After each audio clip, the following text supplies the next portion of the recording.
May 3rd Board of Selectmen's meeting. If everybody would rise for the pledge.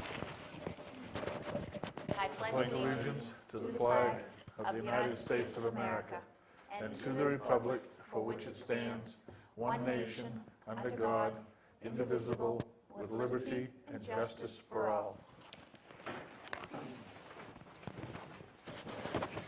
Under announcements this evening, I would like to welcome home Specialist Brendan Winkle.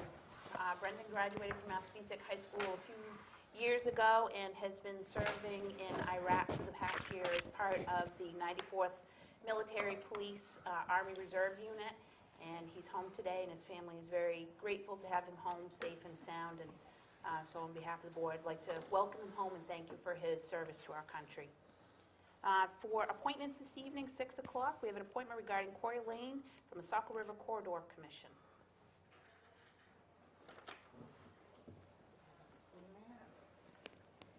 This is our map of our water quality program.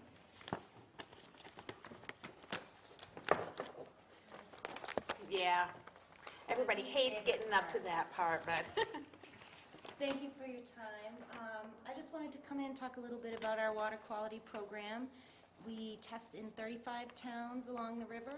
The sites affiliated with Waterboro are LO25. LO means Little Ossipee. There's LO25, LO14, and LO15. LO25 we actually test year-round.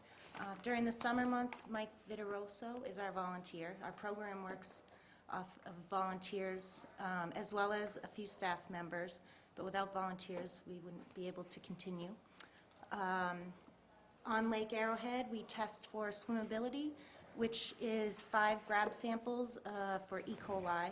Instead of taking one, it gives us a better reading, helps us understand the levels and keep the towns informed to be sure there's no problems going on. These tests are really expensive. The tests alone for that site on swimmability is over $600.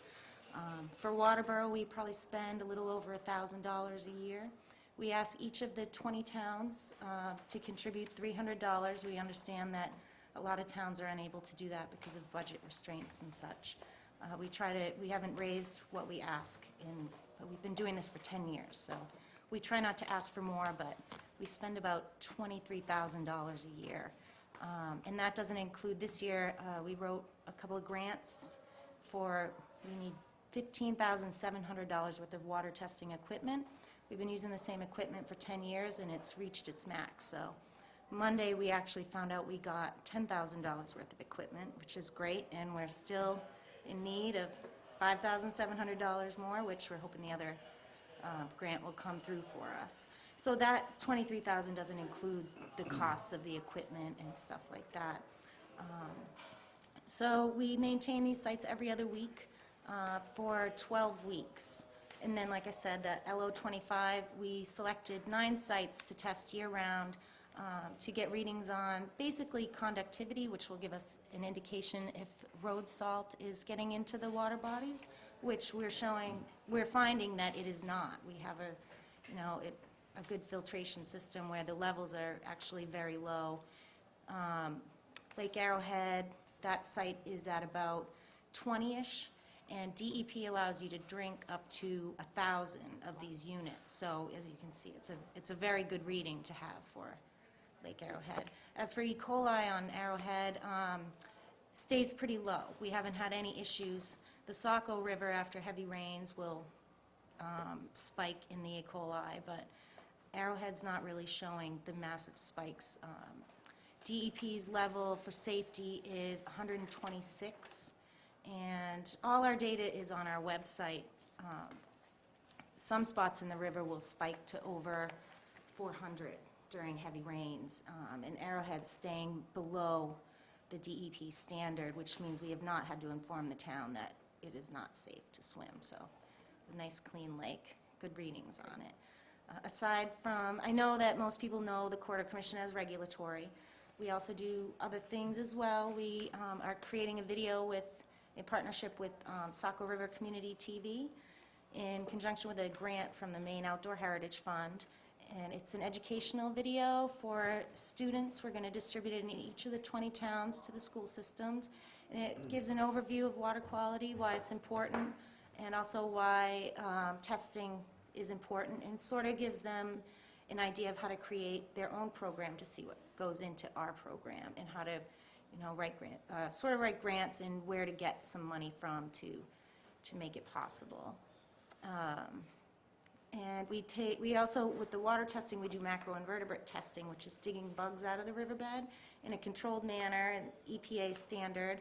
We dig the bugs out, and then we bring them to the schools, and the kids really enjoy sorting the bugs and counting them. There's a time frame to it, but they get to come up with their own reading on the quality of the river, of the bugs they've just tested.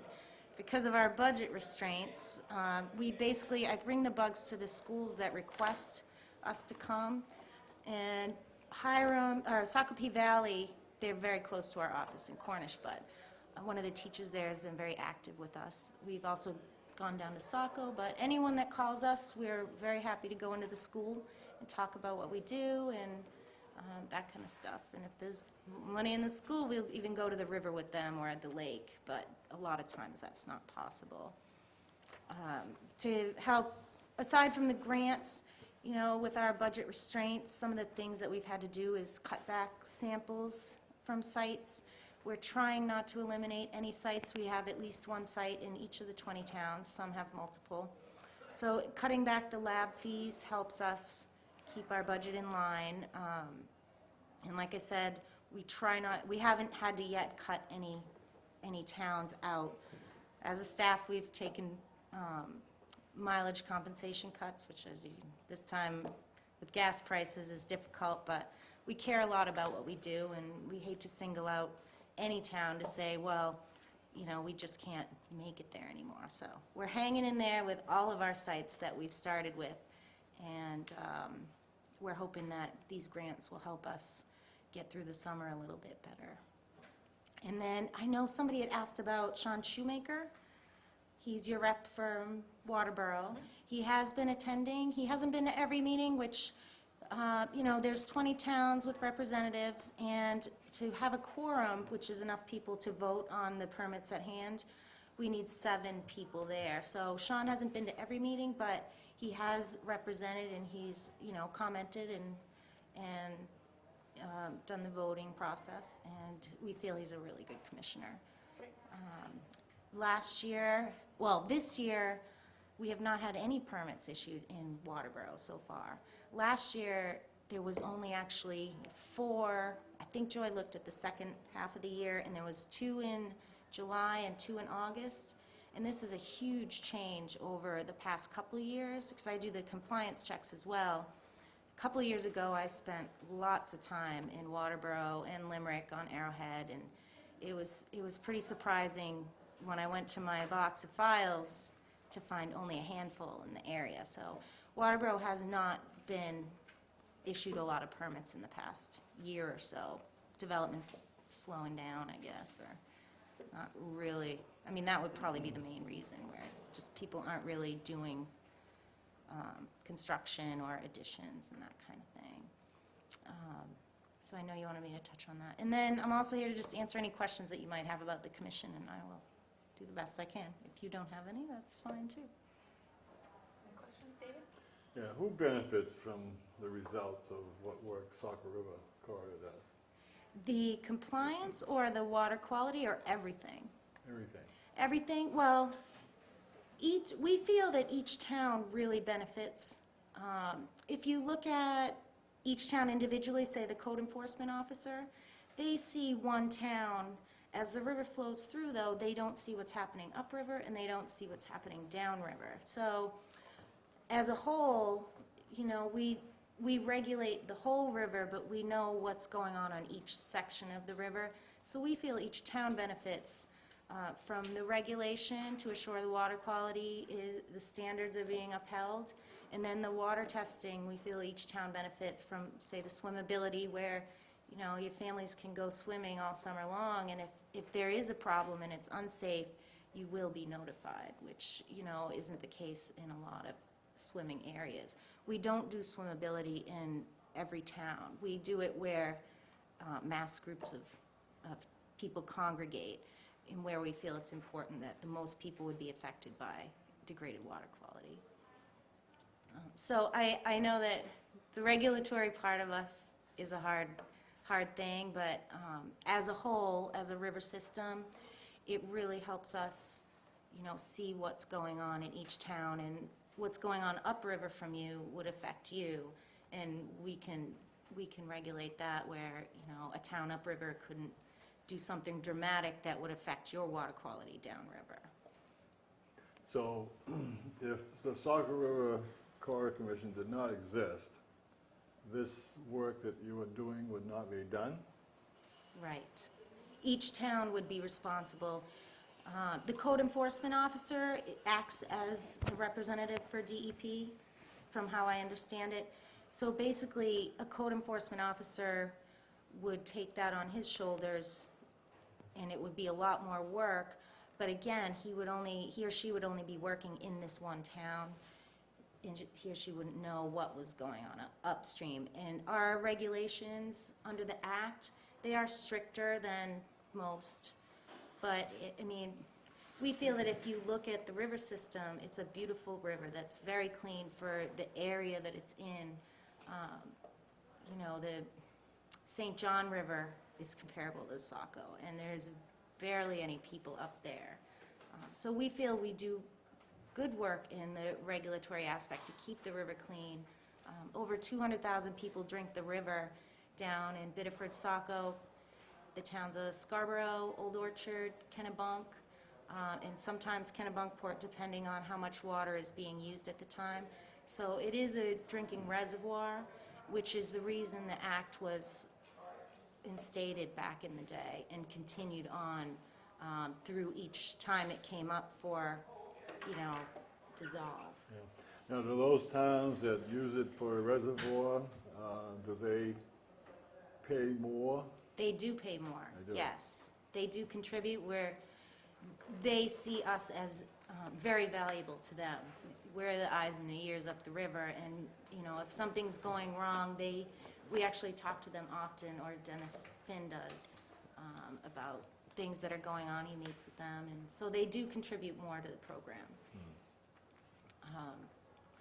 So that wouldn't be like the 300 we ask for a town. They voluntarily. I'm not sure the number, but it is quite substantial. Okay, thank you. Sure. If the town were to pick up the entire burden of, through its code enforcement officer, of monitoring the water quality within the municipality, roughly what would the cost be? Well, the cost of the equipment is substantial.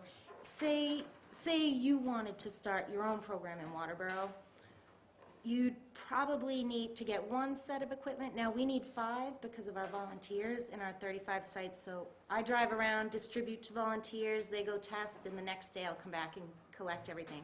But say one person here would like to do it, the startup on the meters would probably be about $5,000 or $6,000 between the probes,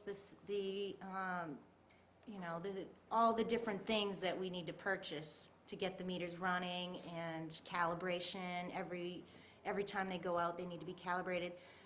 So maybe $5,000 in equipment, and then the cost of the time and travel. And then you add on the lab fees depending on what you would like to test for. A single E. coli sample is $25. And then swimmability, they give us a little bit of a break. It's 5 times 15, so $75 to get a swimmability reading. So each time the person would go out, they would do that, and then you'd have to drive them to Scarborough. They need to, the E. coli all the samples need to be to the lab in a certain amount of time. It's about 4 hours for it to be an accurate reading. So it would add up, depending on how you could work it. If you could use a volunteer, please don't steal ours. And maybe for a summer it might cost you $8,000 or $9,000, depending on how many sites and such. That's a guesstimate, depending on what kind of samples you would be taking. So suffice it to say, your request of $300 is essentially a drop in the bucket compared It's to not what a it would have drop in the cost us. bucket. Exactly, exactly. And like I said, I mean, I go to town meetings, and I can't make everyone, because sometimes they overlap, but, you know, I see what goes on. It's like people need money for so many different things, and we don't hold it against the town that they can't contribute, because you only have so much money as well. But, you know, the $300 is a drop in the bucket to us, but the $300 really helps us as well. It goes a short but long way. You know what I mean? I think it's important for us to know in the Finance Committee as well, to know that, you know, that $300 has a lot of purchasing power in terms of what, you know, is encompassed within our budget, because if we had to expend out the monies to do it without the services of your organization, then, you know, it'd be substantially more in taxes that we'd have to raise in order to do that, to Right. ensure water quality. Right. You know, water for Waterboro is, you know, a fundamental thing. I mean, it's, a lot of our recreation is based on that, you know, the fishing and the swimming and the boating and so forth, so we've got to have, you know, good quality water. Some beautiful lakes, too. Yes. So it does, and like I said, we have not asked, we've not increased our asking amount, because we know how hard it is for everybody. And we do write grants, you know, all the time. It's the only way we can survive, so. How many volunteers do you have? You know, it varies. We have about, for these 35 sites, we probably have about 12. And most of them have been doing it all 10 years. So they're very dedicated. It's required that they get out there and back before 9 in the morning. We have a QAP, which is a Quality Assurance Project Plan, and that's through DEP and the EPA. So that assures that our data is valid through certain procedures that we take, and DEP will use our data because they know that we've followed these rules. And we just had to resubmit it. It lasts 5 years. And we have written it in partnership with Green Mountain Conservation Group, which is just over the border in Effingham, New Hampshire. But they have basically the equivalent to our water quality program on the New Hampshire side, which helps us, as well as the towns, knowing that they're protecting the water before it comes into Maine. They do not do regulation, but they do a lot of great work with water testing and stuff like that. Are you always looking for more volunteers? You know, we are. It's funny because we found out we got some of the equipment Monday, and we were worried we'd have to tell volunteers that we couldn't use them anymore because we didn't have the equipment. But we're always interested in people that are interested in trying to work out, you know, a way to get people involved, because it is a great program. It's fun. You get to see all kinds of animals bright and early in the morning, and people seem to really enjoy it. And it's once every other week. So if anybody's ever interested, we'd love to have you stop by the office or give us a call, and we're always eager to talk about it. And how about, where's the office and what's the phone number? If you're on TV, people are watching it, so. The office is at 81 Maple Street in Cornish, and that is, now it's next to the brand-new dollar store. We're in the garage behind Cote and Howe Real Estate. It's another one of our budget cuts. So we have a nice little office back there. The door's always open. We're in there. Somebody's there Monday through Thursday, almost always. You know, sometimes we're out in the field, so you might catch us on a bad day. And the number there is 625-8123. And there's 3 of us in there. So we have a staff of 3, and we're always happy to have visitors and anybody that would like to ask questions or have concerns or anything like that. Any other questions? For our residents here, is it okay if we put a link to from your website on ours? We would love that, yes. Yes, in the website, it's got the dots and stuff, but it's listed on the map there, I believe on the 2nd page. But yes, we would love that. You know, the more people know about us, the better. We're known for regulation, but we really try to get into the community and do other things as well. The water quality program was started through a grant from the Nature Conservancy, and they purchased all of our equipment for us back in 2001. But we started this because you can't really regulate I mean, you can regulate effectively, but you really need to know the quality of the water. If things are changing, now that we have 10 years worth of data, it's great that we can take some readings and say, wow, is this normal? We can go back into the years of data, you know, check for what happened at the time and that kind of We thing. really got two separate issues, right? The water quality testing and whatnot is really a separate issue from the regulatory piece. In fact, there's only 2 Corps commissions left in the state of Maine by statute, right? So I'm not aware of the other one. I thought there was one up in, I think there was one other, maybe that's gone now, but It might be. so Saco River Corridor continues to fight legislatively to keep its existence, and I think part of that argument is that shoreline zoning and whatnot really does what the regulatory commission in Saco River does. You're talking more of, we're doing all these testings down through the whole, all the tributaries, right? From Well- Hampshire down through and whatnot, so there's a couple of missions there, right, with Saco River Corridor. One is let's monitor water quality, and the other one is the regulatory piece of it. Right. It says, okay, I want to build within 100 feet of Lake Arrowhead, I got to go to the Saco River. It's actually 500 feet. Okay. And then 1,000 feet in the floodplain. They are 2 separate issues. We are mandated by law to regulate this 500-foot corridor up to 1,000.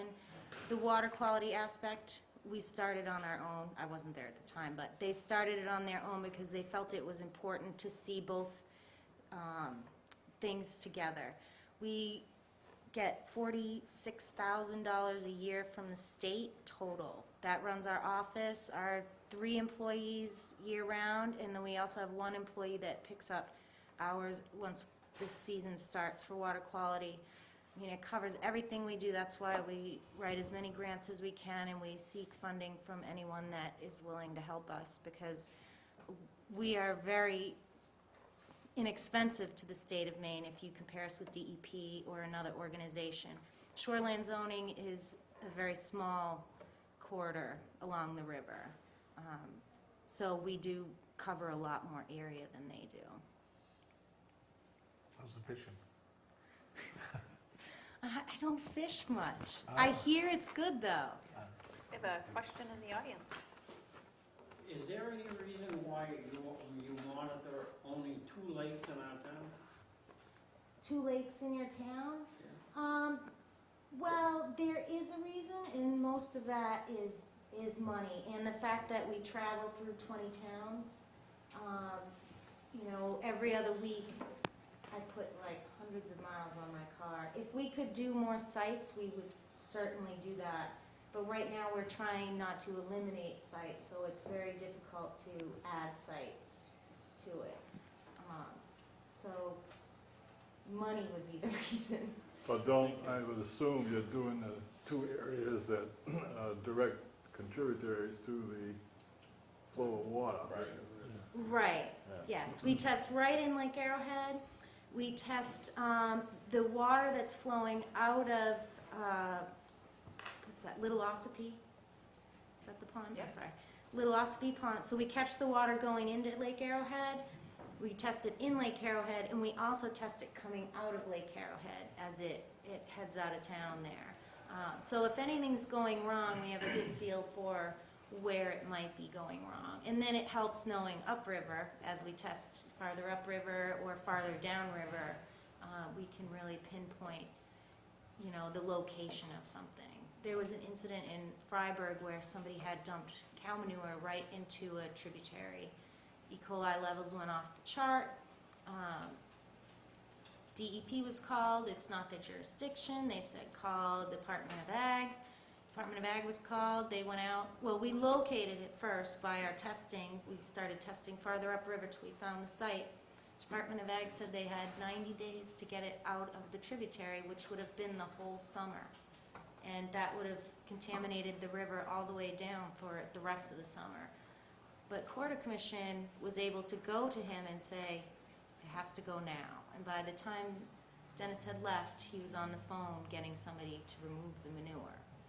You So it is, there are certain things that the towns can benefit from us that, DEP just can't help with. If it's not in their jurisdiction, they can't do anything about it.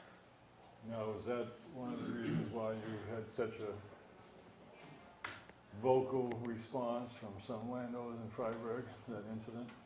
Oh, the, Mr. Russell? Yeah.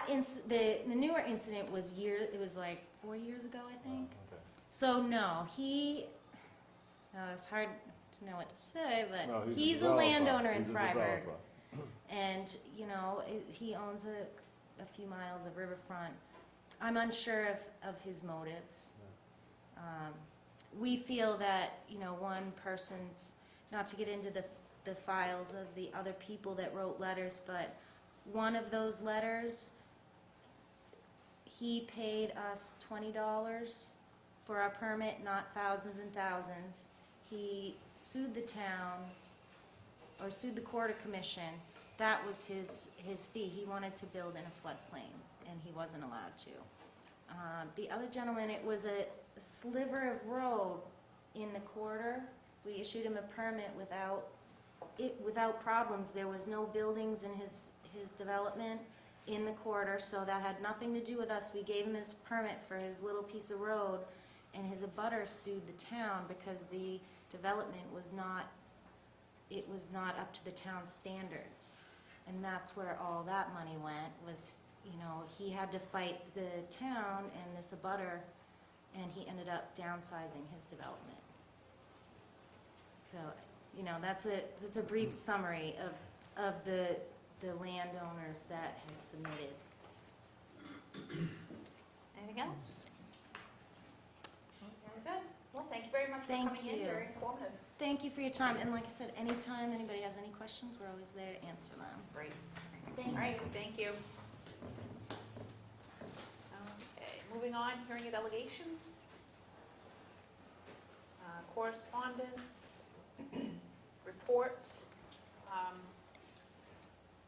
We have the Parks and Rec Director who is not able to be here this evening because of Little League, but he did provide us with a written report. And just to hit some of the highlights of his report, this year the Waterboro Summer Camp is going to take place at Massabesic East, and that is due to some construction that's going on at the elementary school this year. Shaker Valley Little League gave Parks and Rec $600 for a new pressure tank at Friendship Park. The current one lasted 2 decades, and installation will take place this week. There's some new signs for the Little League field created by Kelly Castonguay. Yeah, that name. I'm horrible with some of those names. Parks and Rec is providing transportation to swim lessons this year at Lake Arrowhead from the summer camp program. There'll be testing and registration for the core swim program taking place at the pool on June 16th. So if you have a child that's in the day camp program and you want them to take the swim lessons as well, there's going to be transportation for them. New session of art classes just started, and there'll be an art show on June 14th here at Town Hall. Parks and Rec is expecting a busy teen camp this year. Anybody that's interested needs to call to reserve their spot, as there's a cap of 50 campers for the teen camp program. There will be vacation fun camp as always before summer camp begins and after it. If you're interested in that, there's a cap of 30 participants. You need to call Parks and Rec. Senior luncheons will begin next week, May 12th, at the Snowmobile Club on Old Alfred Road. There are several adult trips planned for the summer, including the annual Lobster Bake and Sunset Cruise on Casco Bay. Anybody interested in Funtown Splash Town combo passes can get them through the Parks and Rec Department, and they're discounted somewhat, I believe, by $5 or so if you get them through the town. The swing ropes on Little Ospey will be out prior to Memorial Day. They're working to get the fields, the parks, the volleyball courts, the horseshoe pits, and the beach areas ready for the warmer weather. And Parks and Rec's Mike says he's keeping a close eye on revenues and expenses, and will be providing a bi-weekly updates for the rest of the fiscal year to the Board of Selectmen. So that's our Parks and Rec director's report for this go-round. We also have the committee. Bob said he had nothing to report for the Parks and Rec Committee. Gordon, did you? Oh, I don't have anything either, other than we're still going through his budget line by line. It's an ongoing process. Old Home Days is also on the agenda tonight. I don't see anybody here from that, but I participated in their meeting, and they're on schedule for July. This is the 25th anniversary for the Old Home Days, so the theme is now and then. And they, I think I mentioned it last week, they're a little bit behind in what they collect for revenues this year, so they've compensated in reducing some of their expenditures. So that's it for reports. Next, moving on, Town Administrator's report. I received the recommendations from the Finance Committee on the warrant, and I made copies, and there's draft copies for the board to look at. I'm going to start formatting this to get it ready for printing. Hopefully, the selectmen can put it on next week's agenda to finalize it. It will need to be posted by Friday, May 27th because of the Memorial Day holiday. So. And I'm working also on to have some handouts on the budget for town meeting day too. Great. Selectmen's reports? Anything? Dave? Are you going to cover, Clint, what has been going on with Lucas down there? Yeah. Okay, I'll wait, but Clint. Well, I talked to Lucas, he said he has the compactor ram cow catcher completed, right? And the wall has been poured. And whatever cutting needs to be done will be done tomorrow. And the fence and stuff will be in the process. You should wait a couple days. Yeah. So, And we've got Owen coming in next week to hopefully give us some answers on funding. At 5:30. Yeah, at 5:30. Is that going to work for you next week? yeah. Dennis, board at 5:30 next week? Yeah. Okay. Prior to our meeting, I'm sure. Yeah. Anything else? That's it. Okay. All right, moving on. New business, discuss vote to accept resignation from the Transfer Station Recycling Committee. In our packets, we have a letter from Mike DeAngelis. Please accept this letter as my official resignation from the town's Transfer Station Recycling Committee. My duties as Parks and Rec Director are making it very difficult to attend meetings on a regular basis. He gives some kudos to Pat and the work that she's doing with that committee, and also recognition to Dave Woodson for his past work, Dennis's work with his committee, and the committee secretary for doing a really nice job. So with that, it's a pleasure of the board. I move to accept Mike's resignation with regrets. Second that. Any discussion? All those in favor? Discuss vote on setting meeting with Dayton and Hollis Board of Selectmen, and this is going to be regarding the regional contract. Now, I don't know what nights they have their selectmen's meetings.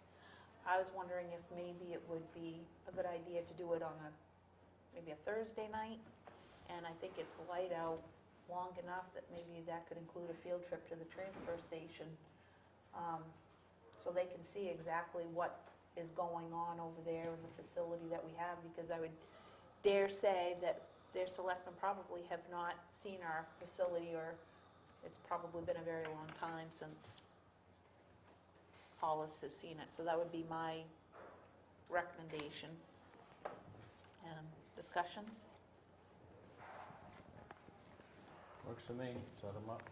I mean, we can meet up there, there is enough room for half a dozen people to meet there, but we could probably meet there to start with and then come back here, right? Rather than the other way around, so that might might be worthwhile setting up. Thursday night work for everybody? I think, would a Thursday night be all right up there, Clint? Fine, fine. Okay. Is Pam back tomorrow? So if we could maybe have Pam touch base with them and see when we could get both of them together at the transfer station on a Thursday night. I know Dayton is very anxious because they have their town meeting in June too. And they want- Let's give them a date. Yeah. I would Instead of say that. saying, when can you do it? Let's say we're planning on meeting the 12th or whatever. Does that work for you?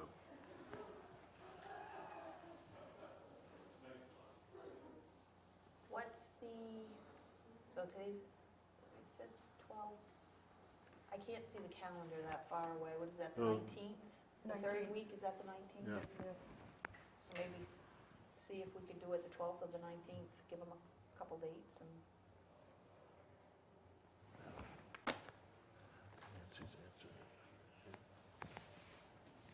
All right. Discuss vote on finished compost fee. Clint?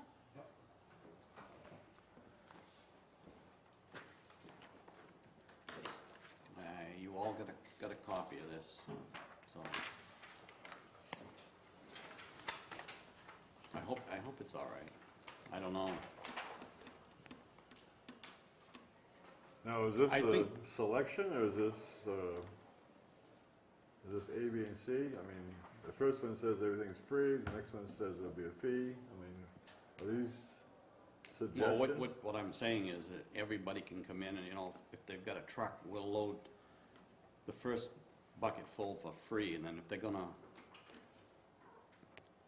put if they bring a wheeler in there, they're gonna have to pay $5 a yard for it. Okay, That's what I'm trying to say. okay. And also down the next one, I'm trying to, the elderly people, the people that come in, have a small garden over their head that want, 4 or 5 buckets full. I don't hate to penalize them, but it's gonna stop the people that come in and get, 6, 7, 8 truckloads.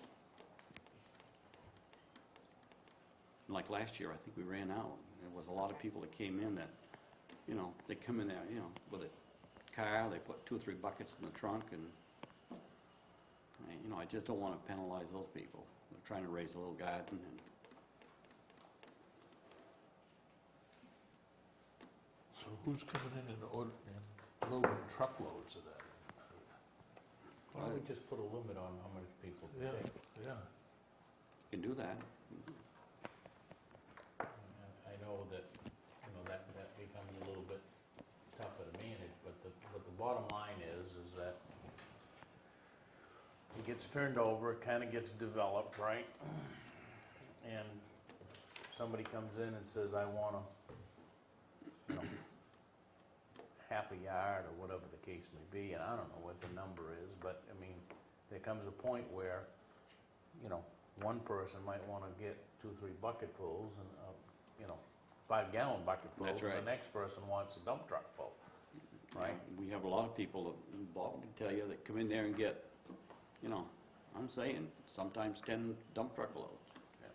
How You know, many? So I think you got to put a limit on it rather than saying how much we're going to charge for it. Yeah, Well, I somebody think build if you a new charge house for and it, put it's that free, wall so, in. and I know one person who I know was selling it. And it's- But, Creative entrepreneurship, huh? Sort of like the sand, this, come and load up and charge people to put it in the driveway. How many are like contractors or lawn care? That type? I know 3 of them, And they have, yeah. Local? Yeah. So I mean, I would think we'd Why can't we eliminate just- that immediately. and Yeah, why say, don't we this just is- say for this is a- personal use? Do they bring in stuff for the compost pile? Yeah, they do. They Okay, do. and They we pay charge for it. them for That's right, we do. disposing of. That's why, I'm trying to, if they want some for their own personal use, they want a dump truck load, I don't, they can afford to pay the $20 or whatever it's gonna be. I just don't wanna say, you can get one load and some somebody comes in, has got to start in a garden, right? We have a lot of those people, and they end up, they might take 2 loads, you know, but the next year it'll reduce down. Clint, in your opinion, what's the easiest way to manage this? Put a limit on it. Okay, so why don't we just put a limit on it? That's right. That's right. Should. So I guess the next question is, what is that limit going to be? You know what the I would- traffic I in would- and out of there is a lot better than we do. I would so- say two dump truck loads. That's You a know. lot. That is a lot. Yeah, but if they're gonna pay for it, it's not that bad. But if we put. Well, we do have one from Lake Arrowhead that, he's got a route, and he's actually coming in and taking it, and it's being dumped all over the place, you know, So- different gardens. So one of your issues here is the first bucket load estimated 1 yard of compost to Yeah. residents is free, Right. right? I'm not sure, you know, if you limited it to, say, a yard or 2 yards, Okay. I mean, I would guess that extends how many people can actually come in and get some, right? Mhm. A lot of people bring in like snowmobile trailers. They can usually put a bucket and a half or maybe 2 on the bigger trailers. That's the most. But those people you only see come back. They might come once and that's it. So what if So you that would say cost them $5. everybody's entitled to 2 yards? Free, you mean, Yeah. loaded? When we get into some other issues when you start charging for it, What? when we get into some issues with You've got to be careful, because if they, you know, they can come back on the town if you don't. We're probably going to end up having to have some kind of a statement that they're going to have to sign that they realize this is not tested. We don't know what the analysis is, If you charge or if you don't charge. if you do charge. So just limit it to 2 yards, free, first come, first served. Yeah, You get your 2 yards, you're done.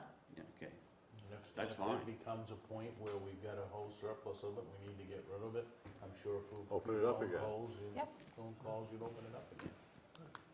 Well, if we end up with some left over, we don't meet the state guidelines on having it down there, I can take it and put it back into the compost pile, and, you know, Right.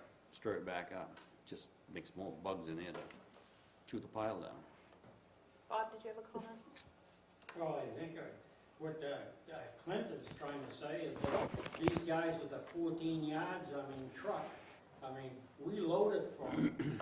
I mean, hey, we should charge them something to load it. Well, they're gonna They're get gonna 2 get yards 14 from now on, so they can bring in a 20 yard if they want.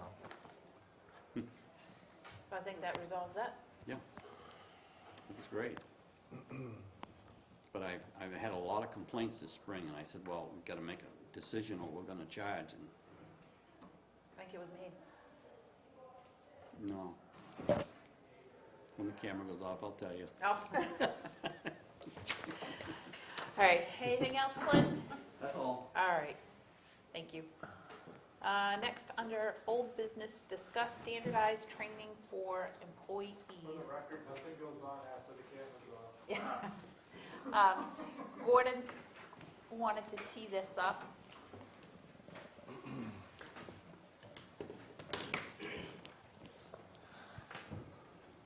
And I think this was something that Nancy had kind of put together with the department heads at one point. And I think, you know, with you, it was more towards the defibrillators. Well, it had to do with, CPR. you know, the CPR aspect of it. I mean, we have a lot of people that come into the town hall. We have a lot of people that come into the transfer station down there. And I think that those employees that are in these areas of, you know, Parks and Rec and so forth, that they at least have the basic, you know, concept of CPR. And if we have the defibrillators, you know, installed here, then that they ought to be competent or trained competently enough so that they can utilize them, because they're worthless hanging on a wall if somebody needs it. And I know that there's been a couple of incidents down at the transfer station where there's been some mishaps, where, you know, that I think that if there had been some trained personnel handy, that, that certainly would have been advantageous. Well, Bob's still here with us, so I guess it's working Yeah. out all right. Sorry, Bob, I couldn't resist. I just think that minimum training levels for employees should be a standard thing. It should be written out that, this is what you've got to maintain yearly, just like the sexual harassment policy and our workstation, VDT training, those types of things, fire extinguisher training. It should be spelled out that each year, these are the things that you will accomplish to maintain a basic proficiency level in these areas. I mean, I don't think we're asking people to be rocket science or experts in a particular field, because I think we have an excellent rescue unit, but this is, some basic stuff that can be done short-term, until people get here. And I think when people's lives are at stake, I think it's important. Now, Nancy, you had identified what the training would entail. The department had sat down and, because there's some training that Clint needs down to the transfer station for his employees that we wouldn't need here. So we all had sat down and had come up with this whole training program, I guess you want, and that had been included. It would probably, we know the first one was everything that everybody had to have would be a full 8 hours, and the CPR would be another full 8 hours. So it'd be 2 full days. Now, is this training, can employees, say fire department, do the training? That we have to go out and hire this done? I would have to check with them, but at that time, there was somebody within it. I'm not sure if they're there now or not. See, you'd have to stagger it, because I don't know that you'd want to close town hall for 2 days. No, I'm sure you could do it in staggered stages or phases or whatever terminology you wanted to use, where you could rotate your personnel through so that it didn't unduly disrupt the operational aspect of the town hall, so that citizens could still know that they can come in here and conduct business. I mean, Could do it. personally, Could do it on a Monday. I mean, it's gonna cost some extra money, but you're not gonna be, you'd be paying a lot of money in overtime. It wouldn't be overtime. It would just be regular Well, hours. still. I mean, personally, I'm not necessarily in favor of mandating that anybody be CPR certified or trained. I think that that should be a personal choice of any person, and if they want to do CPR or not. And I would have a hard time saying that you're going to discipline an employee for not performing CPR. Just my personal opinion. I understand the safety aspects of it. Well, then my thinking is that we should not have a defibrillator in the building if nobody's trained to use it. You don't have one now. Yeah. Because nobody was trained, so we had to take it out. But I think you're open for more liability if you have somebody dropped in the hallway out there and you've got 4 or 5 people standing around doing nothing, except maybe waving some paper over them or something to fan them off until rescue gets here. I don't think that's appropriate either. I had also had somebody suggest that maybe we do it on a day, you can do it on Monday and even think about, if the employees want to, fine, but open it up to the public too, because there may be some public out there that would like to come and hold it maybe at the middle school in the gym. Bob? When I was working, the Red Cross used to give these courses out, because I know I used to have to take them. Yeah, it is Red Cross certified. But you have people, you can have people internally trained as Red Cross instructors. Like Lisa at the fire station, I bet you she's qualified to give that course. Dennis, you wanna I weigh mean, in? this is like a little bit like a double-edged sword, right? you're gonna bring, if there's an expectation that if something happens here, that there should be defibrillators or whatever the case may be in this building, then people have to be trained to do that. You know, I mean, I think you've got, if that's the expectation, then I think you have to bite the bullet and say, this is what we're gonna do, one way or the other. Is that mandated for everybody? I'm not sure, but I think there certainly could be one that is designated, or a couple of people that are designated. I mean, for this building, it could be, you know, a couple of people that we know are on site here 90% of the time versus, you know, having everybody. I'm not sure, but having everybody is probably to the wayside of the extreme versus having nothing probably is not what people would anticipate walking into a public building. So, I'm not David? sure what that means. I think it's important that someone is trained, a couple of key people. I think as a public place, we owe it to the public to be prepared, if nothing more than until the ambulance and paramedics get here.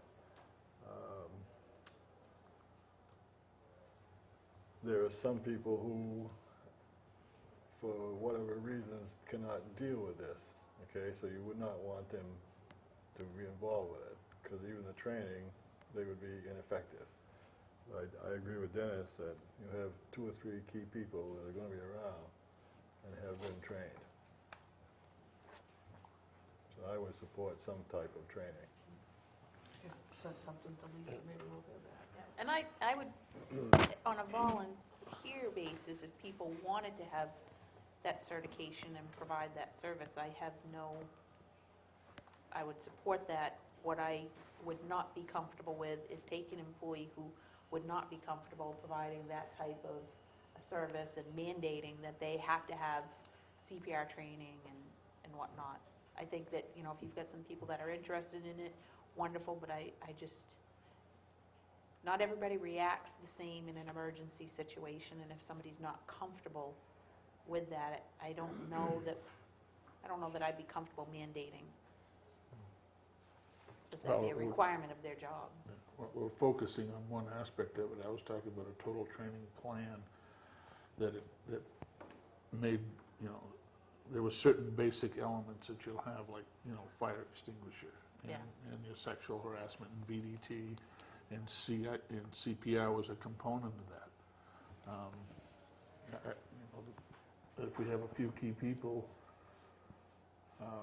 you know, trained in, you know, the defibrillator or CPR, then, you know, that would, you know, probably work, assuming that you don't allow vacation for both of those people to be off at the same time, or they're out sick at the same time. Or, I guess I just come from a different environment where, you know, in public safety, where everybody's trained in CPR, and you maintain your proficiency year after year, and it's required. And it's, you know, nobody asked me when I joined the police department years ago if I was a little bit squeamish about taking CPR. Well, I think it's a little different environment than public Well, safety. I understand that, but I mean, you know, I think anybody can have an excuse for anything, that's all. Yeah, I mean, I think if you go to the fire department, everybody over there is, the expectation is that's a condition of employment, right, as you go through all those standard things. I'm not sure that that's the case like for the school. Are all the teachers required to be able to perform CPI? Or? No, the coaches are. Okay, so there are some facets of that population, right, that would be required. How much of the, I know through MMA, There's a lot of, like, the fire extinguisher training is available online, the DDT training is available online. How much of those required annual trainings are staff members currently completing through MMA? We put them on down, well, fire department does the fire extinguisher, and we try to group them, fire extinguisher, and we do, Matt has PowerPoint for, we have one for ergonomics, and we have one for the, okay, I think, what are the other ones? Computer, Hazardous communication. hazard Bloodborne communication. Yeah, bloodborne pathogens. Yeah. So we're not using any of the MMA trainings? Some of them using them. I know, like, with my annual certifications, we do all of ours through JPMA. JPMA or MMA. I see MMA, not changed, I think, but they, if you have gone on their website today, they have a new training module called e-learning. You pay per courses, and they have customer service, and they have a lot more courses, but of course you have to pay for them. Even member municipalities? It's too bad that didn't offer that for free. Yeah, Mike Frager does our fire extinguisher. So, Gordon, where would you like to move on this? Well, actually, we'll get back with the town administrator, see what elements the department heads came up with, and at least have some, standardized format that, that these certain topic areas will be conducted each year, and, so that proficiency levels are maintained. I think that, I think a component of that may be a refresher on, the freedom of access. I mean, that's something that they're going to be dealing with, Wait until after this constantly. legislative session, seeing as how they seem to be wanting to add more stuff to that. Yeah. Yeah, we played that DVD of the meeting for training. Glenn? I don't know, I've taken the 4th course, and they call it Train the Trainer. And she's gonna be coming around, she's gonna be in this area around the Who's 8th of she? May. Safety Works, Okay. Adela. And she was here last year, and you got 1 year, she told me, 1 year to complete all this. And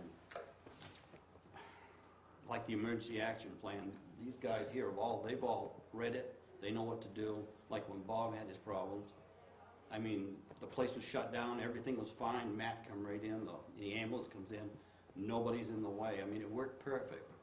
But we've got about 10 things we have to train for down there. And I know Matt did a lot of them and handed them to me, and they don't apply, because these guys aren't in the ambulance, So I think we just did the 45th page that they require.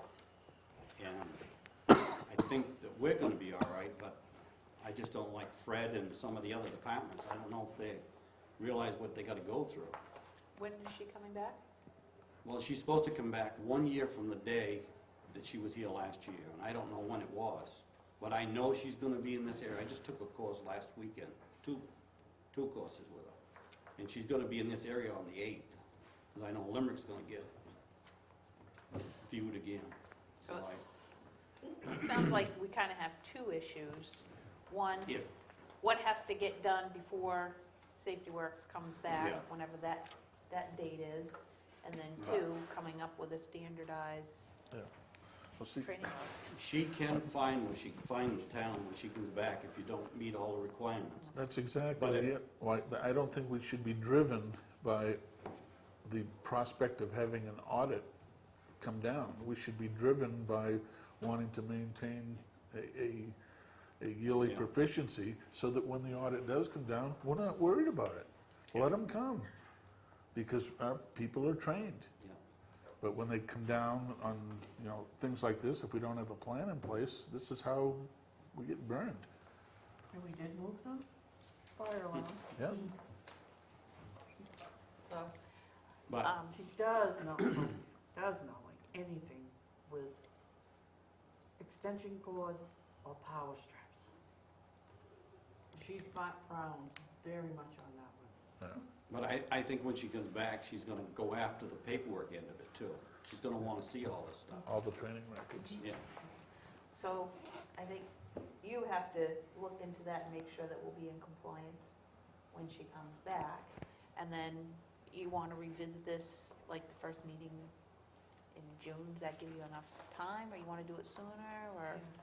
We're gonna have a department head meeting sometime this month. I think if you wanna save yourself a lot of problems, you'll call her and make an appointment the day she's coming back to review everything she went over the last time. And that way you'll know when she's coming, because when she comes, the next one that comes is the actual OSHA inspector. Yep. And he's gonna show no leniency at all. So does June work out? You think Yeah, that's- yeah, more towards the end of June, I think. Give us a little time to make sure that, the department heads have had some input. Because regardless of what department you're in, you can funnel all this down to certain basic things that they all have to have. And then each department above that has specialities that, aren't applicable to the other departments. Okay. We'll revisit it. Next, discuss sidewalk snow plowing. Nancy, we had 9,000 for snow, for plowing this year, sidewalk. How much of that,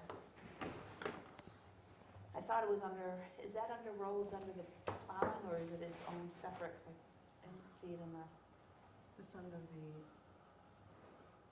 that one is on the roads, I believe. and the problem that we've had with that is we haven't paid the contractor the full $9,000. And I think part of that has been driven by the fact that, I know at least the last storm, the sidewalks were never plowed. And he was contacted by the town administrator. And there was some issues, but it never got done, period. You're the one that had the most recent conversation with him. He was concerned that the town had not taken steps, apparently, to deal with snowmobiles that would run up and down the sidewalk there and packed it down and made it so that he couldn't plow. And then he had some issues with his equipment breaking down and ordering parts for it. And, one part apparently that was sent was the wrong one, and he had to reorder it, and, I don't know. Well, I mean, God doesn't wait for broken parts, right? Yeah. I mean, you have to have plan B if you break down.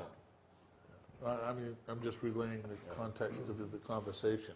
We had a conversation with Fred about posting some signs about snowmobiles not going on the sidewalks.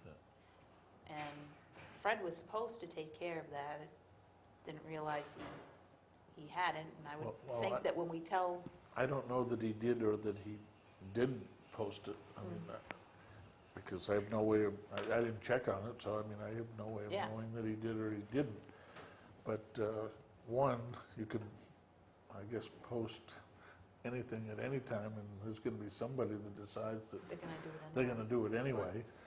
And maybe that it didn't get posted. I don't know. And, I don't want to lay something on Fred that I don't have any facts to Yeah. back up. So So what's been paid to date?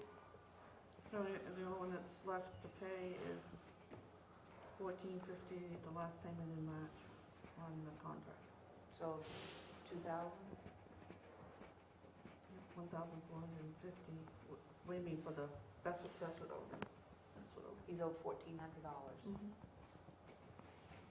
now, is there a non-performance clause within the contract that actually legally allows the town to withhold payment, or, First offense, the first complaint, you have to give notice, and they have one storm to correct. And then this, if it happens again, you can terminate the contract. Now, you had notified him prior to that last storm that, I've had several conversations with him, and it was a suggestion from the board not to pay the last payment, which I did not pay. I have not had any conversation with him at all. yeah. 'Cause my last conversation with him was to contact you No, I and haven't talked to him at all. resolve this issue, and he said he was going to, and that was what? No, I haven't Gotta talked be to him 3 at all. weeks ago now.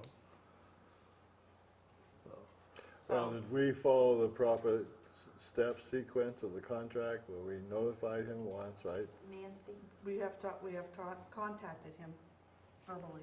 Okay. didn't Tommy go out and do Yes, something too while Fred was gone?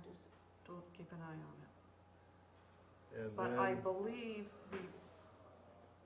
and I'm not sure if Tammy Jo got, I think I got one too, that it was like 2 storms that it hadn't been, 2 or 3 storms that hadn't been cleared off. The board got an Mhm. email from at least 2 residents down there.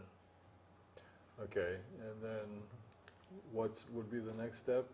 We said no, hold up the payment, Mhm. and has he been notified why? I haven't talked to him directly. This communication's been verbally, hasn't been in writing, or, No, it's been verbally. and his contract hasn't been terminated? He never got a Well- letter saying it was terminated? It was terminated at the end of the contract, which was end of the season. But no, I mean, it's It was one- terminated by end of season, but not by specific design, right, correct? right. Okay. Yeah, but It if was- they- if he- if It was he- if he suggestion was- of the Board of Selectmen not to pay him, and I didn't pay him. If he's, I if can send it to him. I mean, I have no if problem. he failed to perform, which started very early in the season, and he was notified of that, and did not plow the last couple of storms, because I think we all have emails to that effect, Mhm. all right? And Pam has contacted him, talked to him. I'm not sure why we would pay him for work he didn't do. No, I agree, okay, I'm just trying to figure out the sequence here, but I think in the future, maybe a written, I mean, if he wants to come in and state his case of why he should be paid for work that he didn't perform, certainly Yeah. has that open forum to do that. Yeah. And Oh, I he guess, should come in and see me, but I haven't talked to him or met with him. And you directed him to come and see Nancy, and he hasn't exercised that. As of yet, no. So I guess at this point, until he gets in touch with Nancy, there's nothing less for us to discuss. I mean, once if he meets me and I talk to him and explain, then I can give a recommendation to the board. But right now, I haven't had any contact with him directly at all. yeah, I think the action is really his to take. Come in and talk to Nancy, or set something up with the board, say, how come I didn't get paid? And the quick answer is, well, you didn't perform. But he certainly has a right to. Well, that's why I'm wondering if there's a performance clause within the contract. Well, Is the it because- performance clause is if you don't perform, we warn you. If you don't perform again, we have the right to terminate the contract. And that I understand, but I guess The we problem didn't is take that the you're step to getting- terminate. Well, you know, how quickly you want to do that? I mean, there's 2 storms, they were coming Yeah. 1 or 2 a week, right? Towards the Yeah. end of it, right? And if they weren't plowed, then he failed to perform on that end of the contract. Yeah. I mean, I guess we could put that all into a timeline, but And Nancy did notify him that there was a deficiency in the service. And the last conversation I had with him was over when the equipment was broken down. because I would get a time when the equipment was going to be fixed, and then I would find out it wasn't, so I'd call and say what's going on, and they had sent the wrong part or whatever, but I haven't had any discussion with him whatsoever since then. I don't know if Tommy checked. I don't think it ever got plowed after that. I'd have to check on him, I don't remember. So I guess he needs to contact If I Nancy. remember the last time I had the discussion with him over it, he expected the part to come in and would have it done that night. And then it wasn't, if I recall. You know, I'm So- not sure if that was when Tommy went out or not. So the onus is on him to initiate contact with you, not the town initiating contact with him. Okay. Yeah, because the last I knew that it was going to be done that night. Okay. So what time limit do we put on this? Well, I think at a bare minimum, Nancy should at least try to make contact 2 ways, either verbally or by letter. And they understand that there is some concerns of why he didn't get paid. If you'd like to discuss that, then please call or set up a meeting. So we're gonna take the initiative. Okay. Right, so at least he doesn't sit out there saying, well, I never heard back from anybody, Yeah. right? So let's get him a call and a letter and go from there.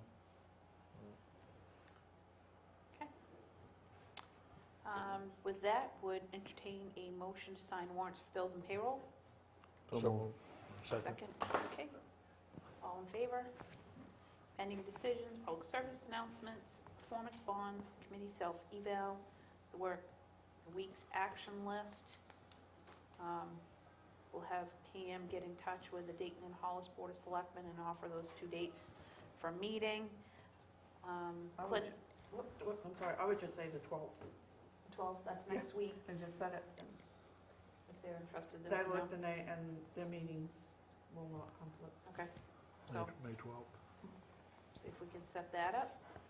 That would be next Thursday. Clint's going to take care of the composting issue. Gordon's going to work on standardized training for employees for the end of June, and Nancy's going to look at what needs to be done before the end-of-year audit is up. Do we want to set a time for Thursday night? I think it'd be good. 6 o'clock? I was on 6. 6 o'clock. Plenty of light at 6 o'clock. Now, we're gonna meet at the transfer station? Yep. Okay. And no leftovers, Clint, please. Yeah, no We don't like meal. having department head meetings down there, we're afraid he's going to serve leftovers. For next week's agenda, we've got Owens coming in at 5:30. We also wanted to look at the plan that Dennis put together, and, Yeah, I'll put that in, get it to Pam, so she's got it in the packet. okay, so we were going to do that at 5:30 as well.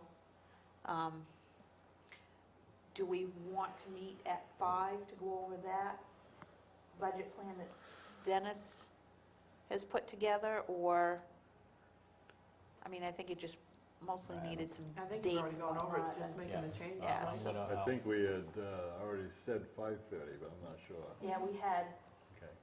but if we've got Owen coming in at 5:30, Oh, you know, what kind of, do we do that at 5, or, I mean, I'm comfortable with what Dennis put together. I thought it was well done. It was just a matter of generalizing the dates. Yep. And presenting that to the I'll department put that in the heads, so, packet. I think it's all of a 5 or 10-minute conversation, really. Yep. okay, So 5 or 5:30? 5:30. 5:30. We have a 6 o'clock appointment for the consent decree that Patty presented to us last week. And we need to vote on the warrant. And then we have the budget meeting with the department heads. So that'll be a busy week for the,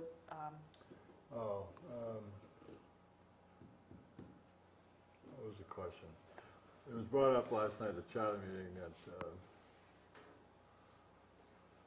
somebody had heard something and somebody had heard something. And I said, all I knew was we were meeting with the budget department heads next week. And I believe the issue was, could the charter members set in if they wanted to? Not necessarily going to, It's a public meeting. you know, that's what I thought, you know?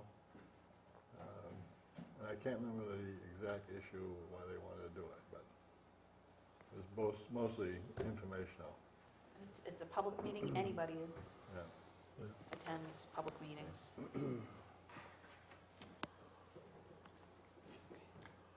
So reminders, Wednesday, May 4th, the 2020 Master Plan Committee meeting was canceled until May 18th.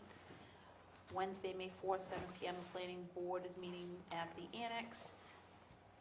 9th at 7 PM, Parks and Rec Committee is meeting at the Town Hall. Tuesday, May 10th at 5:30 will be the Selectmen's meeting and have a budget workshop with the department heads. Tammy. Also, on Monday, the 9th, the Transfer Station Recycling Committee meeting is meeting at 6, right, Clint? Okay. And it's a make-up meeting. And also, I guess John Gale's going to be there for a workshop, to lead a workshop. And Tammy, the planning board meeting is canceled. The planning board meeting for tomorrow night is canceled. Right. There's no agenda. Okay. So no planning board meeting tomorrow night. I'm not going to sign it. Items needing signature, warrants for bills and payroll. And with that, would entertain a motion to adjourn. So moved. Second. All those in favor? Good night.